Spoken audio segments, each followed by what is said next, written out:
The last betrayal. The village of Umuoka had always known peace until greed and betrayal crept in like an unseen shadow. The elders often said, the vulture perches where the carcass is rich, but no one imagined that the carcass would be the heart of the great warrior, Odigu. Odigu was the strongest man in Umuoka. His spear never missed its mark, and his bravery in battle had saved the village countless times.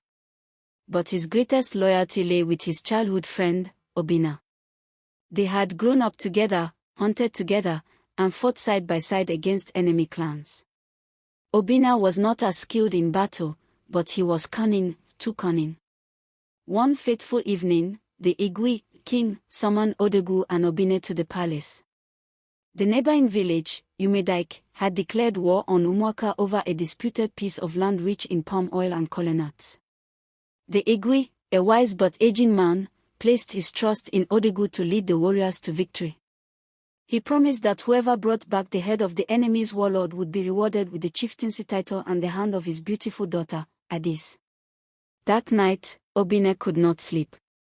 The thought of Odigu winning both the title and Adis, whom he secretly loved, boiled his blood.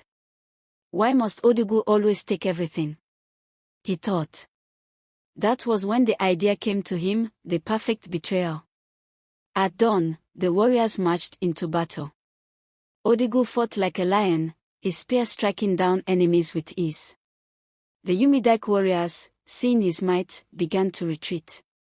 But just as victory seemed certain, Obinna struck. With a swift movement, he drove his dagger into Odigu's back. The mighty warrior staggered, his eyes wide with shock. He turned and saw Obinna's face, twisted with jealousy and triumph. Why? Odigu gasped, falling to his knees. Obinna leaned in, whispering, because it should have been me. Then, with a final thrust, he ended the life of the man who had once called him brother. Obinna rushed back to Umuoka, holding the head of the Umedike warlord. He was welcomed as a hero. The Igwe, true to his word, offered him the chieftaincy title and Adis' hand in marriage. But as Obinna smiled in triumph, Adis let out a piercing scream.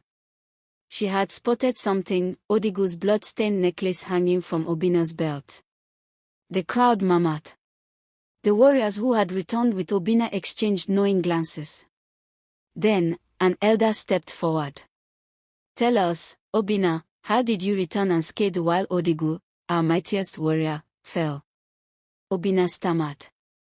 His lies tangled in his throat. The warriors, having witnessed the betrayal, spoke the truth.